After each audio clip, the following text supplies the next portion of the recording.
방금 전까지 평범했던 일상이 한순간에 무너지는 경험, 여러분은 준비되어 계신가요? 지금 이 순간에도 수많은 가정에서 비슷한 일이 벌어지고 있습니다. 아침에 커피 한 잔 드리러 갔다가 혹은 저녁에 평소처럼 안부를 여쭤보러 갔다가 그 충격적인 순간을 맞이하게 됩니다. 그 순간 여러분은 무엇을 해야 할까요? 잠깐만요. 119부터 부르면 될 거라고 생각하셨나요? 틀렸습니다. 집에서 돌아가신 경우 함부로 119를 부르면 오히려 더 복잡해질 수 있습니다. 경찰이 출동하고 시신을 옮기지 말라는 지시를 받고 심지어 변사체 처리 절차까지 밟아야 할 수도 있습니다. 작년 가을 어머니가 자택에서 돌아가셨을 때 저도 아무것도 몰랐습니다. 그저 당황해서 119를 불렀고 그 후 몇 시간 동안 상상도 못한 절차를 거쳐야 했습니다. 경찰 조사를 받고 부검 가능성에 대해 설명 듣고 장례식장으로 모시는 데만 반나절이 걸렸습니다. 그때 생각했습니다. 왜 아무도 이런 걸 미리 가르쳐 주지 않았을까요? 우리 세대는 부모님을 모시고 살았던 마지막 세대입니다. 그리고 이제 우리가 그 순간을 맞이할 차례입니다. 오늘 이 이야기를 듣고 계시는 여러분, 60세가 넘으면 누구나 이 문제와 마주하게 됩니다. 그것은 슬픈 일이지만 동시에 반드시 준비해야 하는 일입니다. 저는 어머니를 보내면서 너무나 많은 실수를 했습니다. 알았더라면 훨씬 편하게, 훨씬 존엄하게 어머니를 보내드릴 수 있었을 텐데요. 그래서 제가 겪었던 시행착오를 모두 정리해서 여러분께 전해드리려고 합니다. 이 이야기는 누군가에게는 내일의 현실이 될 수 있습니다. 지금 준비하지 않으면 그 순간이 왔을 때 너무나 막막하고 두려울 것입니다. 하지만 미리 알고 계시면 최소한 당황하지는 않으실 겁니다. 집에서 부모님이 돌아가셨을 때 가장 먼저 해야 할 일은 무엇일까요? 누구에게 전화해야 할까요?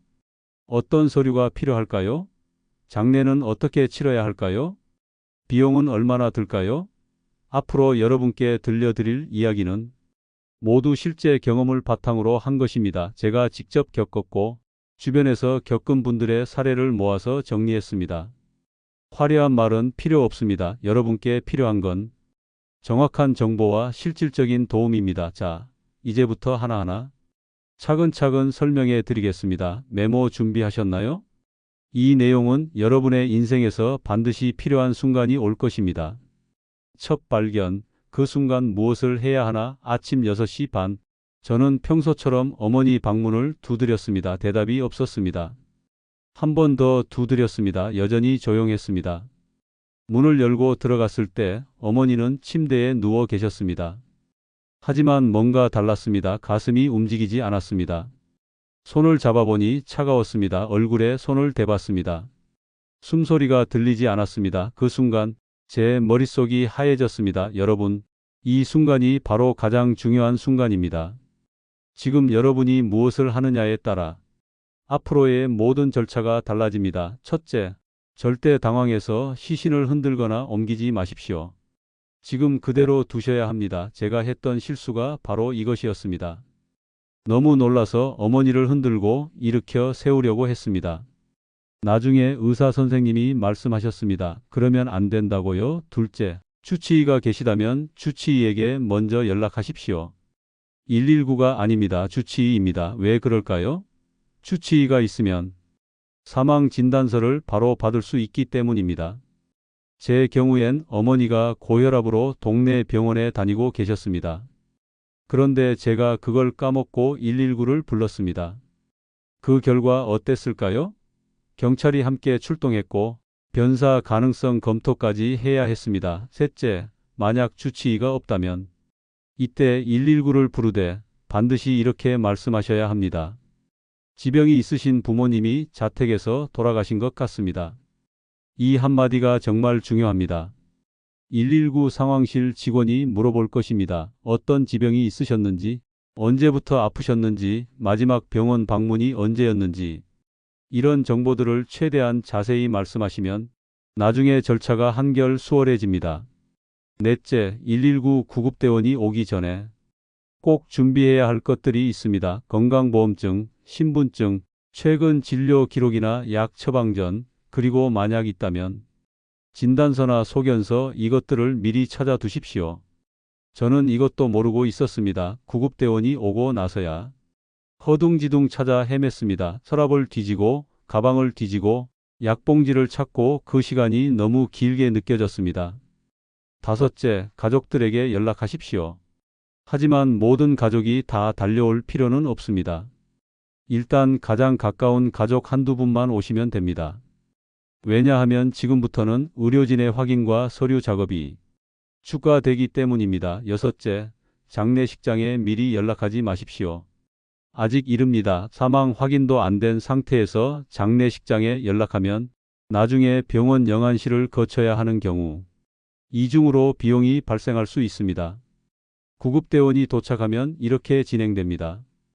먼저 사망 여부를 확인합니다. 그리고 사망 추정 시각을 기록합니다. 이때 구급대원이 물어볼 것입니다. 마지막으로 확인한 게 언제였는지, 평소 건강 상태는 어떠셨는지 솔직하게 대답하시면 됩니다. 숨길 것도 없고 부끄러울 것도 없습니다. 우리 부모님이 편안히 가셨다는 것, 그것만 확인하면 되는 것입니다. 만약 지병이 있으셨고 최근에 병원 진료를 받으셨다면 자연사로 인정됩니다. 이 경우 주치의나 응급실 의사가 사망 진단서를 발급해 줍니다. 하지만 만약 최근 진료 기록이 없거나 외상이 있거나 의심스러운 점이 있다면 경찰 조사가 필요할 수 있습니다. 저희 어머니의 경우는 다행히 고혈압 진료 기록이 한 달 전에 있어서 자연사로 인정받았습니다. 하지만 그 과정에서 몇 시간을 기다려야 했고 그 시간이 정말 길게 느껴졌습니다. 이 모든 과정에서 가장 중요한 것은 침착함입니다. 슬픔은 당연합니다. 눈물도 당연합니다. 하지만 지금은 해야 할 일들을 차근차근 처리해야 하는 시간입니다. 나중에 슬퍼할 시간은 충분히 있습니다. 그리고 한 가지 더, 이 순간을 혼자 감당하려고 하지 마십시오.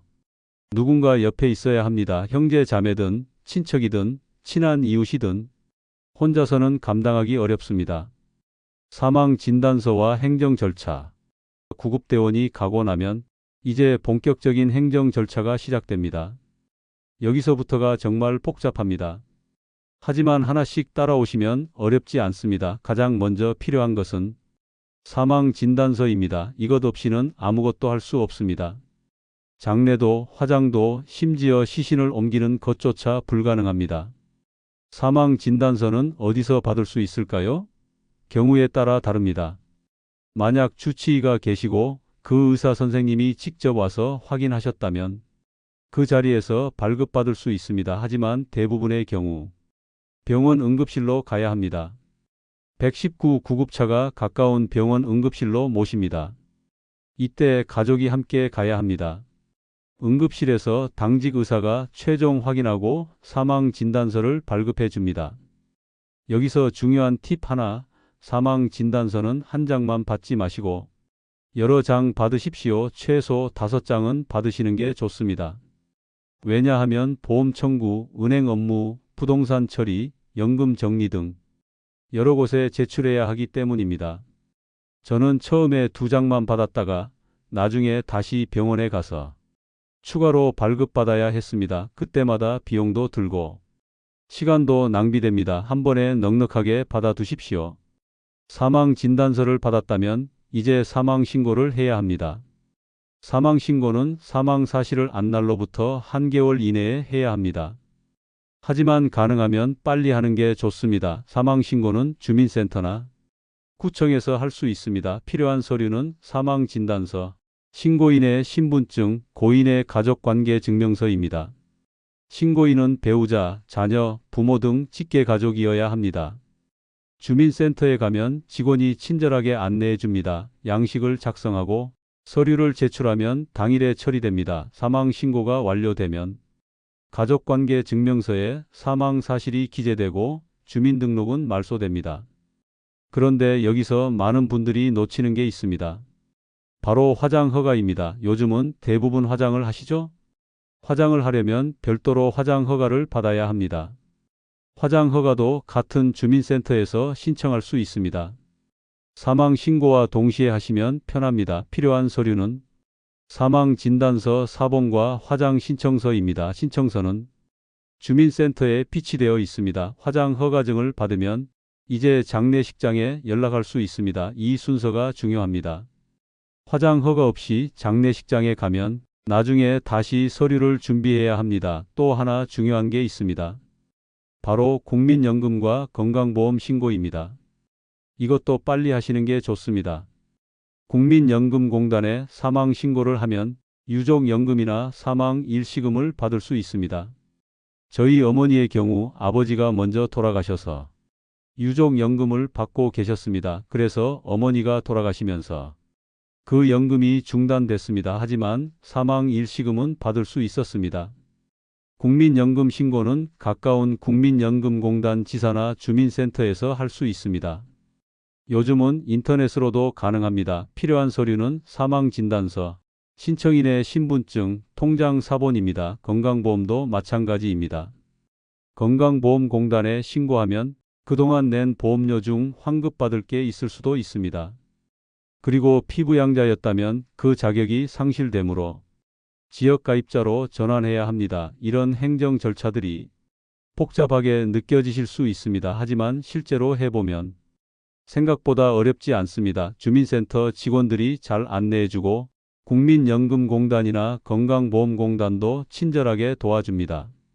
한 가지 팁을 더 드리자면 이 모든 서류 작업을 하루에 다 하려고 하지 마십시오. 너무 힘듭니다. 장례를 치르기 전까지는 사망 신고와 화장 허가만 받으시고 나머지는 장례 후에 천천히 하셔도 됩니다. 그리고 서류 사본을 꼭 보관하십시오. 나중에 또 필요할 수 있습니다. 저는 모든 서류를 파일에 정리해서 보관했는데 나중에 보험 청구할 때 정말 유용했습니다. 장례식장 선택과 준비. 이제 본격적으로 장례 준비에 들어갑니다. 가장 먼저 결정해야 할 것은 어느 장례식장을 이용할 것인가입니다. 장례식장은 크게 세 가지 종류가 있습니다. 종합병원 내 장례식장, 전문 장례식장, 그리고 지역 장례식장입니다. 각각 장단점이 있습니다. 종합병원 장례식장은 시설이 깨끗하고 체계적입니다. 의료진도 가까이 있고 행정 처리도 편합니다. 하지만 비용이 비싼 편이고 예약이 어려울 수 있습니다. 전문 장례식장은 규모가 크고 부대 시설이 잘 되어 있습니다. 주차장도 넓고 조문객을 많이 받을 수 있습니다. 하지만 역시 비용이 만만치 않습니다. 지역 장례식장은 비용이 상대적으로 저렴합니다. 조용하고 소규모로 치르기에 적합합니다. 하지만 시설이 낙후된 곳도 있고 부대 시설이 부족할 수 있습니다. 저는 어머니를 모실 때 동네 종합병원 장례식장을 선택했습니다. 비용은 조금 비쌌지만 어머니가 평소에 다니시던 병원이라 마음이 편했습니다. 장례식장을 선택했다면 이제 장례 기간을 정해야 합니다. 요즘은 3일장이 일반적입니다. 2일장도 있고 5일장도 있지만 대부분 3일장을 치릅니다. 3일장의 일정은 이렇습니다. 첫째 날 입관하고 빈소를 차립니다. 둘째 날 조문을 받습니다. 셋째 날 발인하고 화장 또는 매장합니다. 이 일정에 맞춰서 모든 준비를 해야 합니다. 장례식장에 도착하면 장례 지도사가 배정됩니다. 이분이 모든 절차를 안내해 줍니다. 하지만 여기서 주의하실 점이 있습니다. 장례 지도사가 권하는 대로 다 하면 비용이 엄청나게 불어날 수 있습니다. 꼭 필요한 것과 불필요한 것을 구분하셔야 합니다. 예를 들어 고급관을 권할 수 있습니다. 하지만 어차피 화장할 거라면 비싼 관이 필요 없습니다. 기본관으로도 충분합니다. 수의도 마찬가지입니다. 고급 수의를 권하지만 기본 수의면 됩니다. 꽃 장식도, 제단 장식도 필요한 만큼만 하십시오. 화려하게 할 필요 없습니다. 저는 처음에 장례 지도사가 권하는 대로 했다가 나중에 견적서를 보고 깜짝 놀랐습니다. 500만 원이 넘더군요. 그래서 다시 협의해서 불필요한 항목들을 빼고 300만 원 정도로 줄였습니다. 빈소 준비도 중요합니다. 빈소에는 영정사진, 제단, 향로, 촛불, 국화꽃 등이 필요합니다. 이것들은 장례식장에서 다 준비해 줍니다. 영정사진만 준비하시면 됩니다. 영정사진은 최근 사진 중에서 표정이 밝고 선명한 것으로 고르십시오. 요즘은 장례식장에서 보정도 해주고 확대도 해줍니다. 사진 파일이나 인화 사진 모두 가능합니다. 조문객을 위한 준비도 필요합니다. 방명록, 부의금 봉투, 답례품 등을 준비해야 합니다. 이것도 장례식장에서 패키지로 제공합니다. 음식 준비는 어떻게 할까요?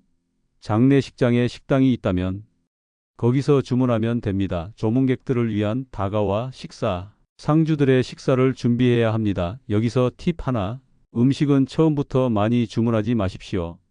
조문객이 얼마나 올지 모르기 때문입니다. 일단 적당히 준비하고 부족하면 추가 주문하십시오.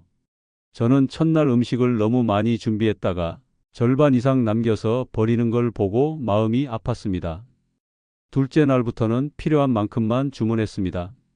상주복도 준비해야 합니다. 요즘은 검은 정장의 완장으로 간단히 하는 경우가 많습니다. 굳이 전통 상복을 입을 필요는 없습니다. 편한 옷으로 하십시오. 밤샘은 어떻게 할까요? 3일 동안 누군가는 빈소를 지켜야 합니다. 가족들끼리 교대로 지키면 됩니다. 장례식장에 간이 침대나 의자가 있으니 그곳에서 쉬면 됩니다. 저는 형제들과 교대로 지켰습니다. 낮에는 제가, 밤에는 동생이 하지만 솔직히 잠을 제대로 자기는 어렵습니다. 그래도 누군가는 있어야 하니까요. 조문 받기와 부의금 관리. 장례 기간 중 가장 중요한 것은 조문을 받는 일입니다. 많은 분들이 찾아와 고인을 추모하고 유가족을 위로해 줍니다. 이 시간을 어떻게 보내느냐가 장례의 품격을 결정합니다. 조문객을 맞이하는 예절부터 말씀드리겠습니다. 상주는 빈소 앞에 서서 조문객을 맞이합니다. 조문객이 분향하고 절을 올리면 상주도 맞절을 합니다. 이때 너무 큰 소리로 울거나 과도하게 슬픔을 표현하는 것은 오히려 조문객을 불편하게 만들 수 있습니다. 조용히 눈물을 흘리며 절을 올리는 것으로 충분합니다. 조문객과 대화할 때는 간단하게만 하십시오. 고맙습니다. 와주셔서 감사합니다. 정도면 됩니다. 고인에 대한 이야기나 임종 과정을 자세히 설명할 필요는 없습니다. 부의금은 조심스럽게 다뤄야 합니다. 조문객이 부의금을 내시면 즉시 방명록에 기록하고 봉투에 넣어 보관합니다. 나중에 헷갈리지 않도록 즉시 기록하는 게 중요합니다.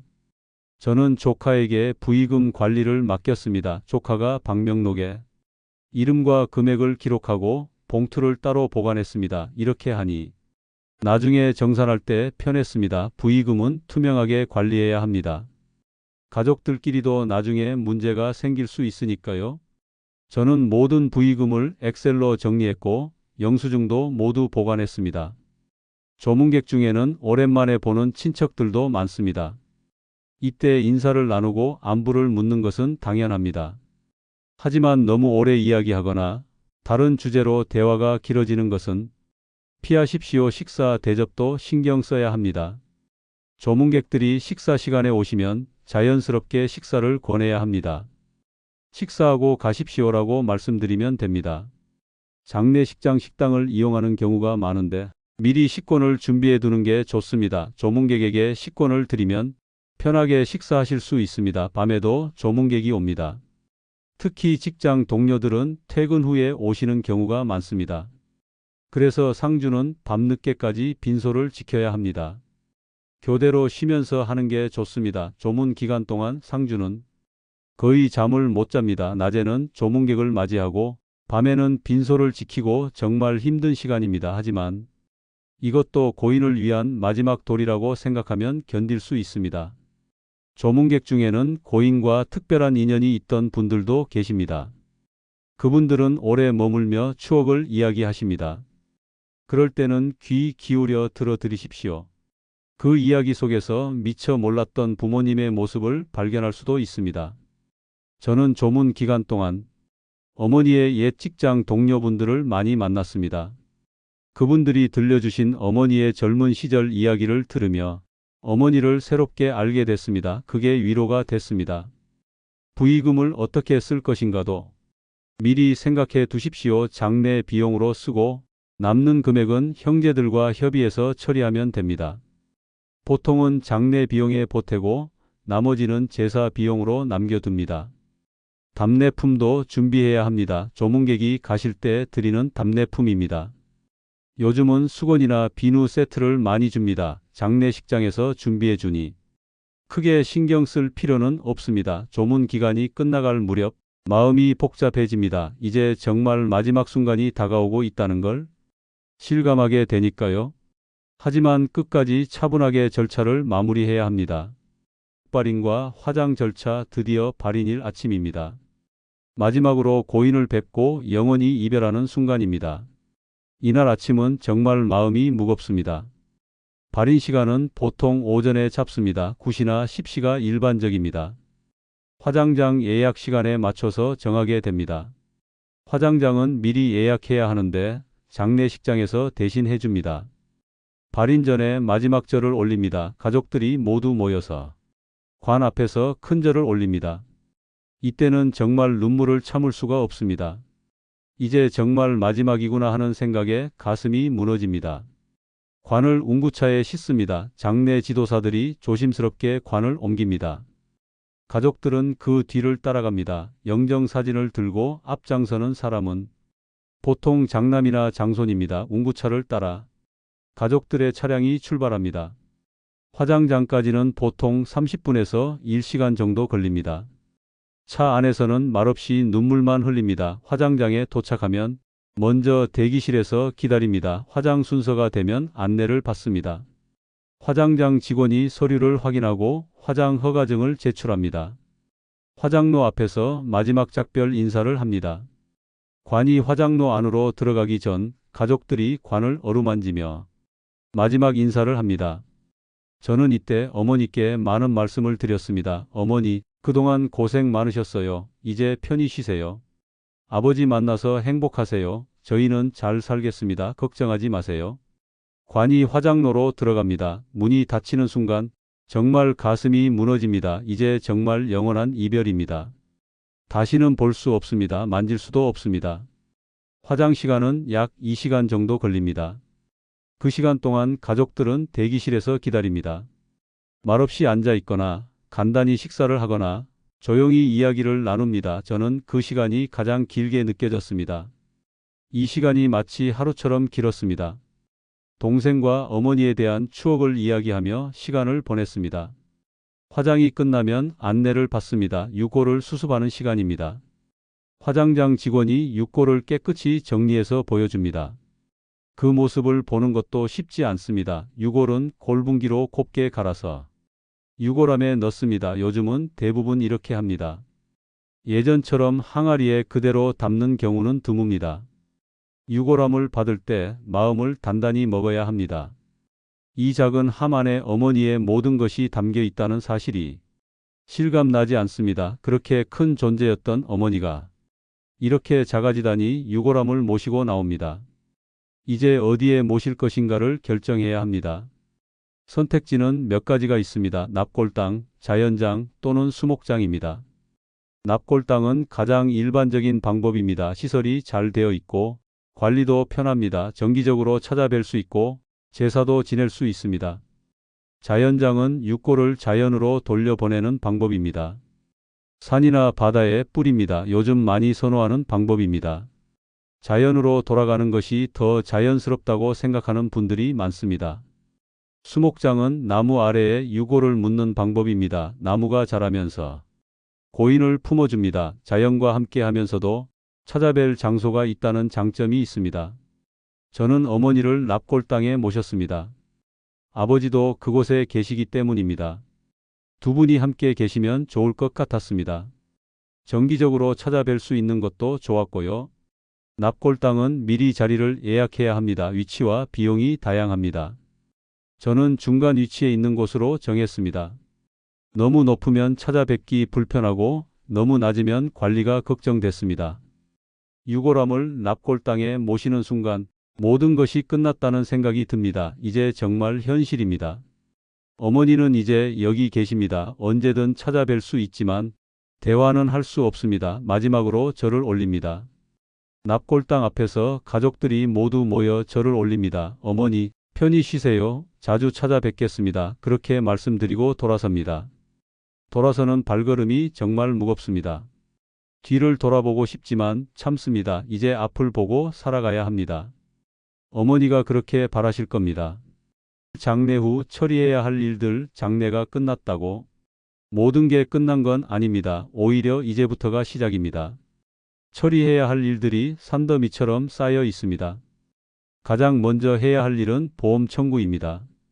고인이 가입한 보험이 있다면 사망보험금을 청구해야 합니다. 이것도 시간 제한이 있으니 빨리 하는 게 좋습니다. 보험 청구에 필요한 서류는 사망진단서, 가족관계증명서, 청구인의 신분증과 통장 사본입니다. 각 보험사마다 양식이 다르니 보험사에 문의해서 정확한 서류를 준비하십시오. 저는 어머니가 3개의 보험에 가입되어 있었습니다. 각 보험사에 연락해서 청구했습니다. 서류가 접수되면 보통 2주 안에 보험금이 입금됩니다. 다음은 금융자산 정리입니다. 고인의 통장, 예금, 적금 등을 정리해야 합니다. 은행에 가서 상속 절차를 밟아야 합니다. 은행 상속은 생각보다 복잡합니다. 가족관계증명서, 상속인 전원의 동의서, 인감증명서 등이 필요합니다. 상속인이 여러 명이면 모두의 동의가 필요합니다. 저는 형제들과 미리 협의해서 어머니의 예금은 장례 비용과 제사 비용으로 쓰기로 했습니다. 그래서 상속 절차를 간단하게 진행할 수 있었습니다. 부동산이 있다면 더 복잡합니다. 부동산 상속은 등기를 해야 하고 상속세 문제도 있습니다. 이런 경우는 법무사나 세무사의 도움을 받는 게 좋습니다. 다행히 저희 어머니는 부동산이 없으셔서 이 부분은 걱정하지 않아도 됐습니다. 하지만 부동산이 있는 경우라면 반드시 전문가와 상담하십시오. 연금 정리도 중요합니다. 국민연금, 공무원연금, 사학연금 등 받고 계시던 연금을 정리해야 합니다. 국민연금공단이나 해당 기관에 신고하십시오. 유족연금이나 사망 일시금을 받을 수 있는지도 확인하십시오. 조건에 따라 달라지니 자세한 상담을 받아보시는 게 좋습니다. 저는 국민연금공단에 가서 상담을 받았습니다. 어머니가 받으시던 유족연금은 중단됐지만 사망 일시금을 받을 수 있었습니다. 약 200만 원 정도였습니다.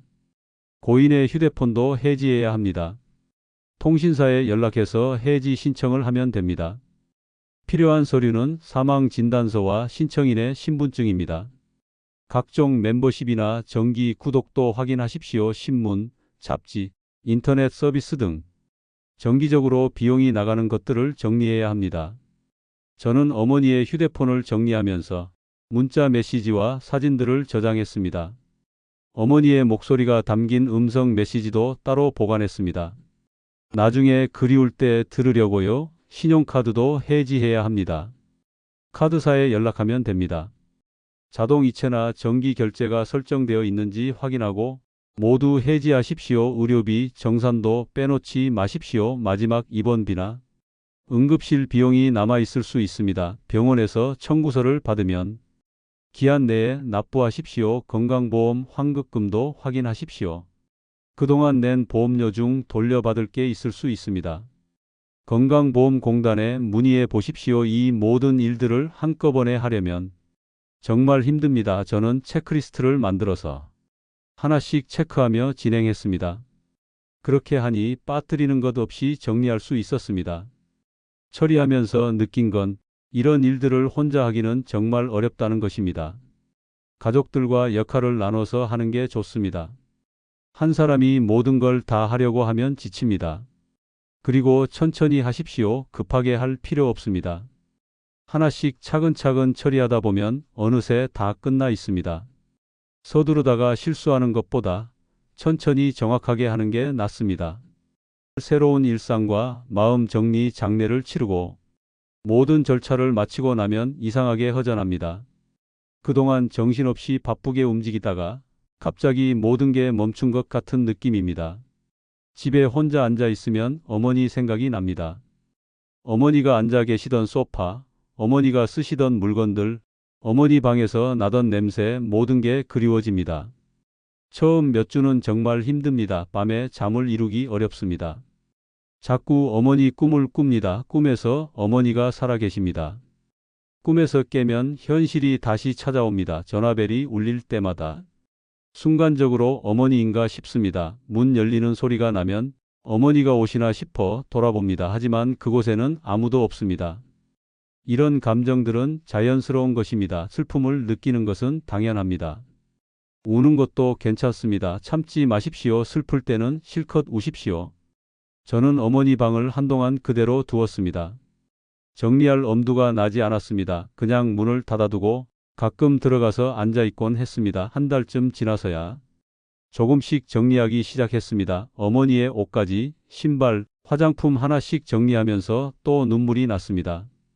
하지만 정리하는 과정이 치유가 되기도 했습니다. 어머니가 아끼시던 물건들은 따로 보관했습니다.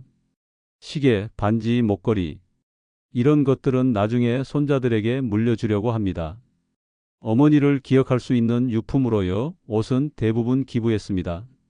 복지관이나 교회에 기증하면 필요한 분들이 쓰실 수 있습니다. 어머니도 그렇게 하시면 기뻐하실 것 같았습니다. 제사는 어떻게 지낼 것인가도 고민됩니다. 요즘은 간소하게 지내는 추세입니다. 큰 상을 차리기보다는 어머니가 좋아하시던 음식 몇 가지만 준비합니다. 명절에는 납골당에 찾아뵙습니다. 형제들이 모여서 함께 갑니다. 꽃을 바치고 절을 올리고 어머니 이야기를 나눕니다. 그렇게 어머니를 기억합니다. 시간이 지나면서 슬픔은 조금씩 옅어집니다. 완전히 사라지지는 않지만 견딜만해집니다. 어머니 생각을 하면서도 웃을 수 있게 됩니다. 어머니에 대한 기억을 소중히 간직하면서 제 인생도 계속 살아가야 합니다. 어머니가 그렇게 바라셨을 겁니다. 슬퍼만 하지 말고 행복하게 살라고요. 요즘 저는 어머니가 하시던 자원봉사를 이어받았습니다. 복지관에서 무료 급식 봉사를 합니다. 어머니를 기리는 제 방식입니다. 여러분, 부모님을 보내는 일은 누구에게나 찾아옵니다. 피할 수 없는 일입니다.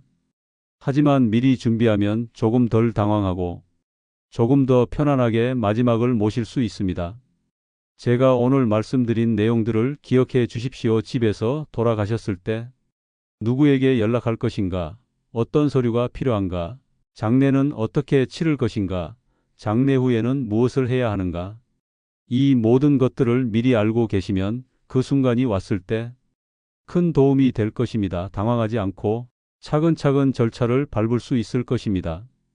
그리고 무엇보다 중요한 것은 부모님이 살아계실 때 사랑을 표현하는 것입니다. 나중에 후회하지 않도록 지금 효도하십시오. 지금 사랑한다고 말씀드리십시오. 저는 어머니께 충분히 사랑한다고 말씀드리지 못한 게 아쉽습니다. 바쁘다는 핑계로 나중에 하지 뭐 하는 생각으로 미뤘습니다. 이제는 영원히 말씀드릴 수 없습니다. 여러분은 저와 같은 후회를 하지 마십시오. 오늘 부모님께 전화하십시오. 사랑한다고 말씀드리십시오. 그게 가장 중요한 준비입니다. 긴 이야기 들어주셔서 감사합니다. 이 이야기가 언젠가 여러분께 도움이 되기를 바랍니다. 모두 건강하시고 부모님과 행복한 시간 많이 보내시기 바랍니다.